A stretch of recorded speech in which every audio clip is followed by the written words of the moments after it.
डालेंगे और अब रुक करेंगे आज का मुद्दा।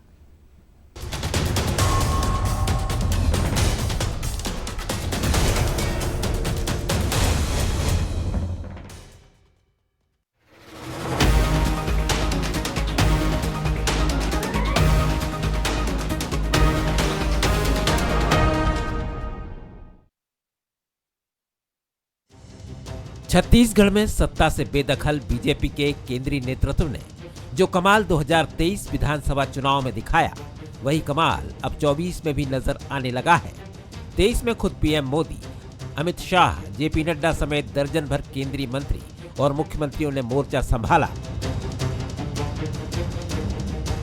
जिसका परिणाम ये रहा कि बीजेपी ने बहुमत के साथ छत्तीसगढ़ में सरकार बनाई और अब एक बार फिर से लोकसभा चुनाव 2024 में 11 की 11 सीटें जीतने केंद्रीय मंत्रियों का छत्तीसगढ़ दौरा तेज हो गया है। केंद्रीय मंत्री विभागों की बैठक ले रहे हैं तो दूसरी तरफ कांग्रेस सरकार के भ्रष्टाचार पर वार कर रहे हैं। केंद्र सरकार की योजनाओं को में अनेक तरह की शिकायतों के संदर्भ देश में बहुत सारे स्थानों से प्राप्त होते हैं। अब क्योंकि नई सरकार बनी है, निश्चित ही इन सब विषयों की जांच भी हो, इनके दोषियों को जो है उनके किए का अंजाम भुगतना। अब गोठान भ्रष्टाचार का प्रतीक नहीं होगा, अब वो लोगों के उत्थान का केंद्र होगा। इसी पे आज चर्चा। सत्ता गंवा चुकी कांग्रेस पर अब भ्रष्टाचार के आरोप लगने शुरू हो गए हैं। न केवल प्रदेश के बीजेपी नेता आरोप लगा रहे हैं, केंद्रीय नेता भी इसे जमकर मुद्दा बना रहे हैं। पलटवार करते हुए कांग्रेस ने बीजेपी की साय सरकार को केंद्र शासित बताया तो आरोपों को लेकर जांच और कार्रवाई की बात कही। सरकार बनने के बाद भी जो छत्तीसगढ़ की सरकार है वो ऐसा लगता है कि वह केंद्र शासित सरकार है। छत्तीसगढ़ केंद्र शासित राज्य हो चुका है। छत्तीसगढ़ की कांग्रेस की पूर्ववर्ती सरकार के ऊपर भारतीय जनता पार्टी के पास में एक भी पैसे के प्रमाणिक भ्रष्टाचार के कोई तथ्य नहीं है। ये सरकार में हम तो चुनौती देते हैं, कहीं भ्रष्टाचार हुआ तो आप जांच करिए, कार्रवाई करिए। 1 महीने हो गया सिर्फ गाल बजाने की बातें कर रहे हैं आपके पास में कोई तथ्य नहीं है। अब देखो तो उनकी सरकार है, उनको कौन रोका है? देखिए ये सब सरकार को बदनाम करने के लिए, हमारी सरकार को बदनाम करने के लिए, हमारे नेताओं को बदनाम करने के लिए पूरी ईडी आईटी के माध्यम से पूरे 3 साल से अधिक इन्होंने साजिशें रचे ताकि सरकार को बदनाम करे।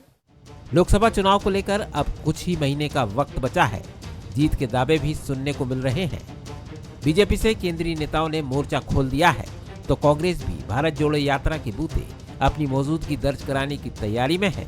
अब देखना होगा कि 24 में किसका दांव कमाल दिखाता है। गौरव शुक्ला, बंसल न्यूज, रायपुर। नमस्कार, मैं हूं रितु सिंह और हमारा आज का मुद्दा है मोर्चे पर दिल्ली। छत्तीसगढ़ में 2024 चुनाव की आंच तेज होने लगी है। केंद्रीय मंत्रियों के दौरे से सियासत कुछ 2023 विधानसभा चुनाव जैसी उबाल ले रही है। गिरिराज सिंह ने गौठान तो गजेंद्र शेखावत ने जल जीवन मिशन में भ्रष्टाचार के आरोप लगाए।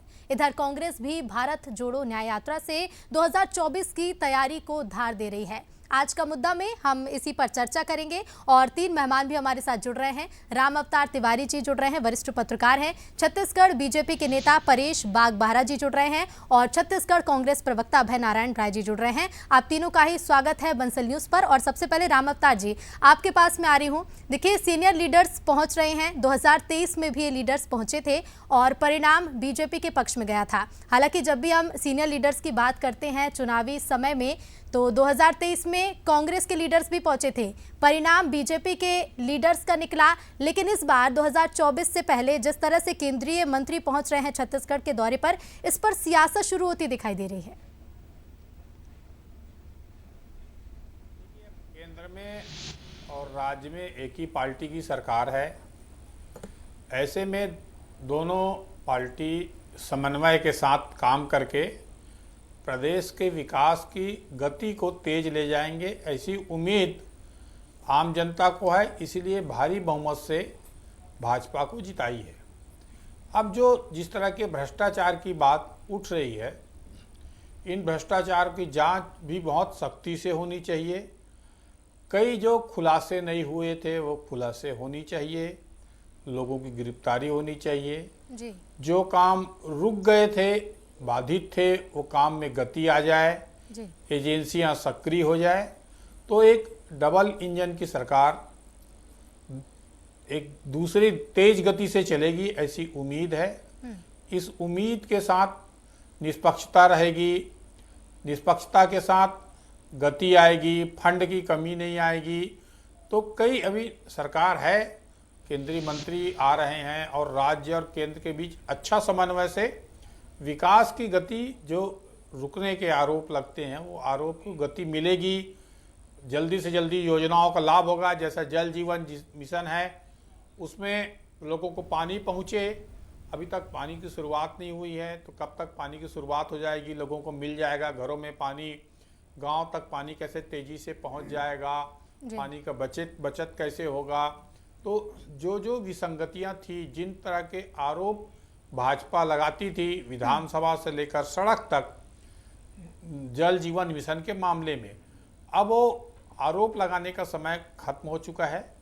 अब जो राज्य सरकार को सारे जनता की भावनाओं को समझते हुए केंद्र में जो मामले अटके हुए हैं, उन मामलों को जल्दी से जल्दी निकाल कर रखने की ज़रूरतें हैं। जी जो बजट का संकट है उसको ठीक करने का, और जो एजेंसियां गड़बड़ कर रही हैं, ज़्यादातर राज्य की जिम्मेदारी होती है ठेका देने का, मॉनिटरी करने का, उसको गति देने का, रिजल्ट देने का। तो अब इस काम में अब गति बढ़ेगी, और गति बढ़ने से जो बड़ी एक महत्वाकांक्षी योजना है केंद्र सरकार की, वो महत्वाकांक्षी योजनाओं को पूरा होगा।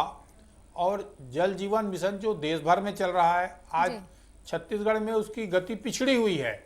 हम कई राज्यों से पीछे हैं, तो राज्यों में पीछे होने के कई कारण हैं, तो अब वो कारण खत्म होनी चाहिए, क्योंकि एक समन्वय के साथ सरकार चलेगी, एक समन्वय के साथ नेता चल पाएंगे, और जिस तरह से काम होना चाहिए वो एक ही मंशा के साथ काम हो पाएगा। अलग अलग पार्टियां थी, तो अलग अलग पार्टियों के अलग अलग आरोप थे, केंद्र का आरोप, दूसरा राज्य का आरोप, तो आरोप प्रत्यारोप की राजनीति अब खत्म हो जाएगी, पहली बात। बिल्कुल। दूसरा, जो भ्रष्टाचार के आरोप नहीं लग पाएंगे, क्योंकि केंद्र और राज्य में एक ही पार्टी की सरकार है। मोदी जी सख्ती से इस पर निपटने की बात कर रहे हैं, तो ये सब चीजें जब रहेगा तो एक अच्छा संदेश जनता के बीच जाएगा। योजनाओं को जमीनी स्तर पर उतारने में बहुत दिक्कतें रहती है, उन दिक्कतों को खत्म करने का काम प्रशासन का है। तो क्या प्रशासन बेहतर तरीके से काम करेगा? बीजेपी के पास समय भी है, जो मौका बीजेपी जनता से मांग रही थी वो जनता ने अब मौका भी दे दिया है। परेश जी, देखिए, भ्रष्टाचार का 5 साल का पर्याप्त समय था, तब भ्रष्टाचार के आरोप लगाए गए कि जल जीवन मिशन इस ये जो योजना है इसका लाभ लोगों को नहीं मिल पा रहा है, ये मिशन लोगों के बीच तक नहीं पहुंच पा रहा है। लेकिन अभी जिस तरह से केंद्रीय नेतृत्व पहुंच रहा है, केंद्रीय मंत्री छत्तीसगढ़ पहुंचते हैं, तो क्या आपको नहीं लगता कि अब भ्रष्टाचार के आरोप लगाने का समय खत्म हो चुका है, अब समय शुरू हो चुका है कि आप काम के जरिए जनता के बीच पहुंचे? देखिए, सबसे पहले तो पूरे प्रदेशवासियों को मैं मकर संक्रांति की बहुत बहुत बधाई देता हूं, बहुत बहुत शुभकामनाएं देता हूं जी। भ्रष्टाचार के 4 चिन्हारी, नरवा गरवा घुरवा बाड़ी, ये प्रकार का नारा पूरे प्रदेश में गूंज रहा है। चाहे वो आर्थिक घोटाला हो, चाहे सामाजिक घोटाला हो, चाहे सांस्कृतिक घोटाला, तीनों क्षेत्रों में इस सरकार ने घोटाला किया है। आर्थिक क्षेत्र में अगर अपन देखें क्या क्या घोटाला किया, तो यहाँ पर शराब घोटाला है, कोयला घोटाला है, चावल घोटाला है, गोबर घोटाला है, गोठान घोटाला है, नियुक्तियों में घोटाला है, रेत घोटाला है। ऐसे अगर अपन सारे फहरिस्त देखेंगे, उसके साथ साथ जितना रिवेन्यू इनको यहाँ पर कलेक्ट करना था, जो पिछले 5 साल में लगभग इनके पास रिवेन्यू कलेक्ट हुआ 40,000 से लेके 70,000 करोड़ रुपए तक का, वो वास्तव में 70,000 करोड़ रुपए से लेकर के 1,10,000 करोड़ रुपए का रिवेन्यू इनको कलेक्ट करना था। लेकिन ये रिवेन्यू राजकोष में ना जा करके इनके लोगों की तिजोरियों में चला गया, इनके जेब में चला गया। लेकिन जिस तरह से देखिए, अभी भी आप आरोपों की बात कह रहे हैं, आरोपों की बात कर रहे हैं, जिन नारों की आप बात कर रहे हैं कि इन 4 चीजों से पूरे नारे छत्तीसगढ़ में गूंज रहे हैं, भ्रष्टाचार के नारे, तो क्या आपको नहीं लगता कि समय बदल चुका है? भ्रष्टाचार के नारों की बजाय काम के नारे गूंजने चाहिए पूरे प्रदेश में? खसोट हुआ है उसकी भी जांच कराना सरकार का उत्तरदायित्व है। जो 5 साल तक हम विधानसभा से लेके सड़क तक लड़ाई लड़ते रहे, वास्तव में जिसमें भ्रष्टाचार हुआ है, जो लोगों की खून पसीनों की कमाई को लूटा गया है, उसको भी तो जांच करना जरूरी है। बाकी तो मोदी जी की गारंटी के काम हमने करना शुरू कर दिया है। चाहे वो यहाँ पर 18 लाख गरीबों के मकान जो सरकार ने रोक दिया था, उसके लिए 3,700 करोड़ रुपए का प्रावधान अभी अनुपूरक बजट में किया गया। 2 साल का जो बोनस किसानों को देना था, 13 लाख किसानों को 3,000 करोड़ रुपए का बोनस दिया गया। यहाँ पर जो पीएससी में युवकों के साथ बेरोजगारों के साथ घोटाला किया था, उसकी सीबीआई जांच की बात की गई है। चाहे यहाँ पर 21 क्विंटल धान, ठीक है परेश जी, देखिए जब जांच की बात आप कह रहे हैं तो हालांकि कांग्रेस भी ये कह चुकी है कि आप भ्रष्टाचार के अगर आरोप लगा रहे हैं तो किन तथ्यों के आधार पर लगा रहे हैं, उसकी जांच कीजिए और प्रूफ भी कीजिए कि भ्रष्टाचार किया गया है। सिर्फ बातों से ही काम नहीं चलेगा। अभय जी, आपके पास में आ रही हूँ। कांग्रेस का कहना है कि केंद्र शासित प्रदेश बनता जा रहा है छत्तीसगढ़, लेकिन अगर चुनावों में केंद्रीय नेतृत्व की सीनियर लीडर्स की हम बात करते हैं तो कांग्रेस भी उसमें पीछे नहीं थी। कांग्रेस के भी सीनियर लीडर्स पहुंच रहे थे जनता के बीच में, तो क्या कांग्रेस को भी अपने जो राज्य के लीडर्स हैं, जो राज्य के जो नेता हैं, उन पर विश्वास नहीं था? अभय जी। सिंह जी, सबसे पहले मैं मकर संक्रांति आपके माध्यम से जो दर्शक देख रहे हैं, सुन रहे हैं हमको, और तिवारी जी को और बागवाड़ा जी को प्रणाम करता हूँ और बधाई देता हूँ। दूसरी बात, जिस तरह भाजपा के प्रवक्ता अभी परेश भाई बात कर रहे थे, ऐसा लगता है भारतीय जनता पार्टी विपक्ष के आवरण से उभरी नहीं है। अभी भी विपक्ष की पार्टी मानकर भूपेश बघेल सरकार पे आरोप लगा रही है। अरे भाई साहब, चुनाव हो गया, 1.5 महीने का समय हो गया, आपके मंत्री बन गए, मंत्रियों के विभाग बढ़ गए, विभागों में पूजा पाठ हो रहा है। अब आप काम की बात करिए, अब विपक्ष की बात तो हम करेंगे, निगाह रखने का काम हम करेंगे। और रही बात जांच कराने की, रही बात घोटालों की, तो उसी का माला जबकि आप सरकार में आए, कौन मना किया कि आप जांच मत कराइए? कौन कह रहा है कि आप जांच? हम स्वागत कर रहे हैं। अगर आप में दम हो, आप में क्षमता हो, तो छत्तीसगढ़ बनने के बाद 15 साल आपकी सरकार थी, 5 साल कांग्रेस की सरकार थी, करा लीजिए जांच। और नरवा घुरवा गरवा बारी का अपमान मत करिए। अगर उन योजनाओं को आप आगे नहीं बढ़ाना चाहते तो मत बढ़ाइए। वो छत्तीसगढ़ के किसानों की योजना थी, वो छत्तीसगढ़ के खेत की योजना थी, और उसको समझने के लिए दिल्ली वालों के पास उतना दिल और दिमाग नहीं है। लेकिन आप लोग तो छत्तीसगढ़िया हैं, आप तो छत्तीसगढ़ में रहते हैं, नरवा गरवा बारी का महत्व समझते हैं। अपमान मत करिए, आप जांच कराइए, स्वागत है आपके जांच का, लेकिन जरा अपने गिरेबे में भी झांक लीजिए। अब रितु सिंह जी, रही बात केंद्रीय नेताओं की, गिरिराज सिंह जी आ जाए, एक और मंत्री आज आए, 2 मंत्री आए, दोनों बयान। अरे आप केंद्र से आ रहे हैं, 9 सांसद छत्तीसगढ़ ने आपको दिया था, 18 में हमको बहुमत दिया, तो 19 में 11 में 9 सांसद देकर आपको बहुमत दिया। आप एक काम तो बताइए, छत्तीसगढ़ में जो गिरिराज सिंह जी के पंचायत मंत्री के रूप में आए थे, क्या काम किया आपने छत्तीसगढ़ के लिए? लेकिन अभय जी, अगर आप सरकार के काम की बात कर रहे हैं, अगर आप 19 के परिणाम के बाद किए गए काम की बात कर रहे हैं, तो आपको 18 के परिणामों के बाद किए गए कामों पर भी ध्यान देना चाहिए। अभय जी, अगर कामों का जिक्र करेंगे, अगर कामों का आप जिक्र करेंगे तो वो सिर्फ 19 के बाद किए गए कामों की बात नहीं होगी, वो बात होगी राज्य सरकार ने किस तरह से काम किए हैं। क्योंकि हाल ही में विधानसभा चुनाव के जो रिजल्ट आए, वो जनता ने भी बताया कि काम किसने किया, और अगर नहीं किया तो जनता विश्वास किस पर करना चाह रही है। लौटूंगी मैं आप दोनों के पास ही। राम अवतार जी, आपके पास में आना चाह रही हूँ। आप दोनों की बातों को सुन रहे थे। देखिए, केंद्रीय नेतृत्व, सीनियर लीडर्स की बात तो होती है कि छत्तीसगढ़ के नेताओं पर विश्वास नहीं रह गया, इसलिए सीनियर लीडर्स पहुंचते हैं और छत्तीसगढ़ में जनता के बीच में पहुंचने की कोशिश करते हैं। लेकिन कांग्रेस की ओर से भी हम देख रहे हैं कि जहां भारत जोड़ो न्याय यात्रा कांग्रेस निकाल रही है, अपने सीनियर लीडर्स जो छत्तीसगढ़ के साथ साथ तमाम राज्यों में कांग्रेस के लीडर्स भी पहुंचेंगे। लेकिन इसी तरफ से बीजेपी पर आरोप लगाना कि ये केंद्र शासित प्रदेश बनता जा रहा है। देखिए, विधानसभा चुनाव निपट गया, तो उसके बाद भाजपा भारी बहुमत से आ गई है। अब भाजपा को आरोप प्रत्यारोप की राजनीति है, वो चलते रहे, क्योंकि लोकसभा चुनाव हैं। जनता को बताना भी जरूरी है कि कांग्रेस की कमजोरी थी, उस कमजोरी के कारण ही भाजपा आई है और कांग्रेस की हार हुई है। ये तो बताने के लिए राजनीतिक बयानबाजियों के लिए ठीक है। इसके इतर एक काम और होना चाहिए कि विकास के काम बढ़े।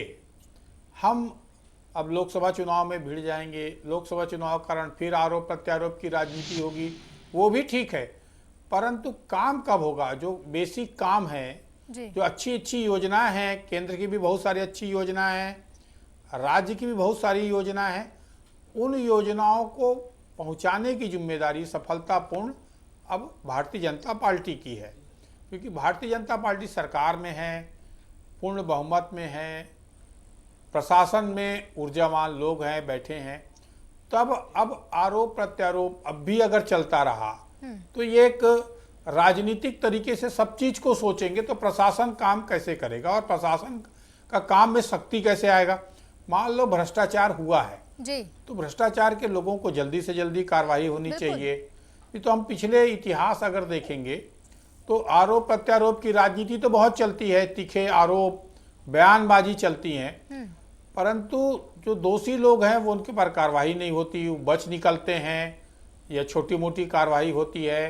तो सरकार कोई भी रहे, प्रशासन को ये सख्त संदेश देना पड़ेगा कि अब जो है पहले जैसा चल रहा था वैसा नहीं चलेगा। अब नई सरकार है, नई उम्मीदों के साथ आई है और सुशासन का नारा है, तो बेहतर शासन हम देंगे। ये इस गति में, इस दिशा में अगर काम होगा तो लोगों को फायदा होगा, जनता को फायदा होगा और उम्मीद जो लगाए बैठे हैं लोग और उम्मीदों में खरे उतरेंगे जी। अभी बड़ी जिम्मेदारी जो है उम्मीद में खरी उतरने की है, भाजपा की है। दूसरी ओर कांग्रेस को अपनी स्थितियों को समझना होगा कि जनता क्यों उनसे दूर हो रही है, तो जनता के दूर होने के कारण समझना होगा क्या जन भावनाओं के अनुरूप जी कांग्रेस ने काम नहीं किया, इसलिए बिल्कुल इन जनता तमाम ने चीजों पर दरकिनार कर दिया, मंथन नई करना भी सत्ता जरूरी है राम अवतार जी। और इसके साथ ही देखिए एक कवायद तो कांग्रेस की शुरू हो ही चुकी है। भारत जोड़ो न्याय यात्रा कुछ ही दिनों में छत्तीसगढ़ में भी एंटर करेगी और उसके बाद परिणाम क्या होंगे वो भी आगे देखना होगा।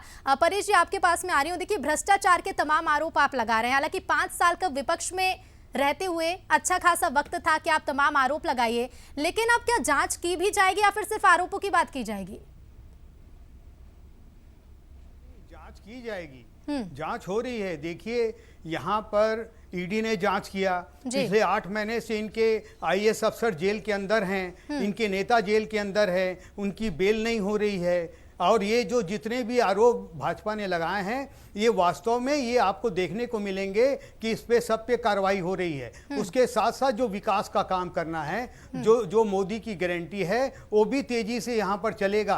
अगर ठीक से यहाँ पर जांच किया जाए तो लाभ के पदों में जितने भी अफसर यहाँ बैठे हुए थे, जितने भी मंत्री बैठे हुए थे, अगर वहाँ छापा मारा जाएगा तो आज 50 करोड़ रुपए से 1000 करोड़ तक के रुपए का भ्रष्टाचार इन लोगों ने किया है। आसपास शहरों की सारी जमीन संपत्ति इन लोगों ने लूट खाया है, बड़ी बड़ी बिल्डिंगें यहाँ पर बनाई हैं। इस प्रकार से पूरा नोच खसोट यहाँ पर लूट खसोट किया गया है। क्या वो जनता ने इस कारण भी तो भाजपा को वोट दिया है? जो लूट खसोट हुआ है वो पैसा फिर से राजकोष लेकिन में आना परेश जी चाहिए। जब भी इस तरह के देखिए आरोप बीजेपी की ओर से लगाए गए हैं, कांग्रेस की ओर से बयान यही है कि ये बदनाम करने की कोशिश है। और अभय जी का रिएक्शन भी अभी आप देख रहे होंगे। अभय जी, भ्रष्टाचार के आरोप लग रहे हैं, आप मुस्कुरा रहे हैं, क्या कुछ वजह इस मुस्कुराहट की? क्योंकि कांग्रेस की ओर से इस तरह के बयान ये कोई नए नहीं है, बीजेपी की ओर से तो आते रहे हैं, लेकिन कांग्रेस के भी कुछ नेता इस तरह के भ्रष्टाचार के आरोप अपने लीडर्स पर, अपने नेताओं पर लगाते आए हैं। देखिए, रूप से हमने कहा कि हम स्वागत करते हैं जी पार्टी की नई सरकार बनी और मंत्री बने। हम ये भी स्वागत करते हैं कि बहुत से नए लोगों को मंत्री बनाकर एक अच्छा काम करने का मौका भारतीय जनता पार्टी की सरकार में मिल रहा है। तो मेरा अभी भी यही कहना है कि जो केंद्रीय नेता आते हैं वो गाल बजाना बंद करें, वो बताएं कि 9 साल में छत्तीसगढ़ के लिए क्या योजना लाए थे और आगे क्या योजना लाएंगे। आज छत्तीसगढ़ के रेलवे की क्या स्थिति है, रोज 30 से 35 ट्रेनें रद्द हो रही हैं।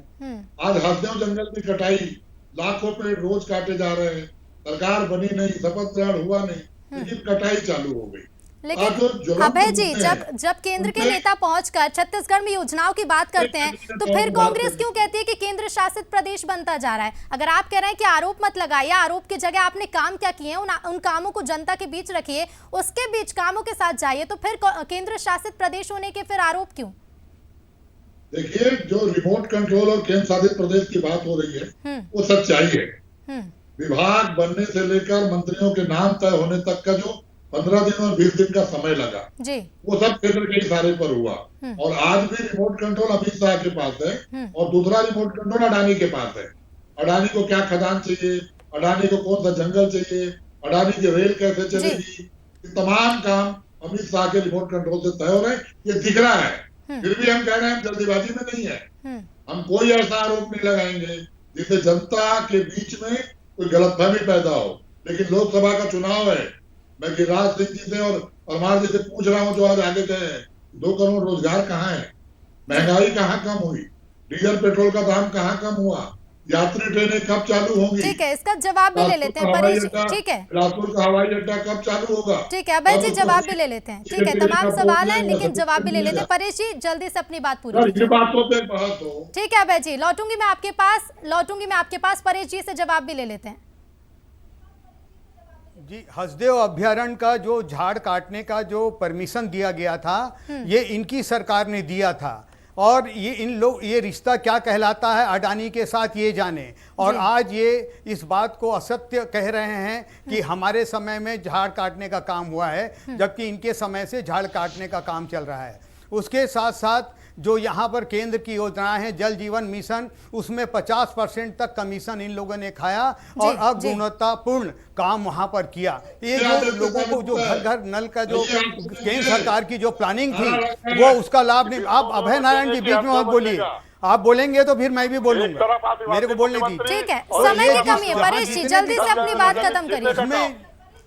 आरोप कहाँ लगा रहे हैं आप, किस पे लगा रहे हैं? मेरा कहना आपसे मैडम यही है कि केंद्र सरकार की जितनी भी योजनाएं हैं, चाहे वो प्रधानमंत्री आवास योजना है, चाहे जल जीवन मिशन है, चाहे उज्ज्वला योजना है, चाहे 80 करोड़ लोगों को मुफ्त राशन देने की बात है, चाहे एम्स के हॉस्पिटल संस्थान खोलने की बात है, ये हर जगह केंद्र सरकार के काम पिछले 5 साल तक यहाँ के जो 9 सांसद चुन के गए थे उन्होंने यहाँ पर लाके छत्तीसगढ़ में दिया है। ये 9 सांसदों ने कोई काम नहीं किया है, ये बात गलत है। बल्कि ये ठीक है परेश जी, अभय जी देखिए, आप दोनों ही दलों को, दोनों ही पार्टियों को आरोप लगाने का भी खूब मौका मिला है और इसके साथ ही काम करने का भी खूब मौका मिला है। राम अवतार जी, लेकिन देखिए कांग्रेस की अगर हम बात करें, बीजेपी तो अपनी ओर से तैयारियों में जुटी है, केंद्रीय नेतृत्व पहुंच भी रहा है बार बार छत्तीसगढ़, लेकिन कांग्रेस की भारत जोड़ो न्याय यात्रा भी शुरू हो चुकी है और कुछ ही दिनों में छत्तीसगढ़ भी पहुंच जाएगी। क्या लगता है कितना असर और क्या कुछ असर देखने को मिलेगा?